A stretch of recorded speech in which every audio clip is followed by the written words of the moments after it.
ஆசைக்கு தாழ் போட்டு அடைத்தென்ன லாபம்? அதுதானே குடம் தன்னில் எரிகின்ற தீபம். மனதோடு திரை போட்டு மறைக்கின்ற மோகம். மழை நீரை பொழியாமல் இருக்கின்ற மேகம். சிலருக்கு சில நேரம் துணிச்சல்கள் பிறக்காது. துணிச்சல்கள் பிறக்காமல் கதவுகள் திறக்காது.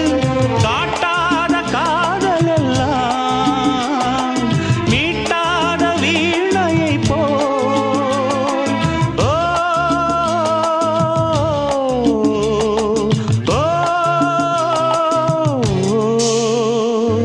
பூங்கொடிதான் பூத்ததம்மா, பொன்வண்டுதான் பார்த்ததம்மா. பாட்டெடுக்க தாமதிக்க வாடை காற்று பூ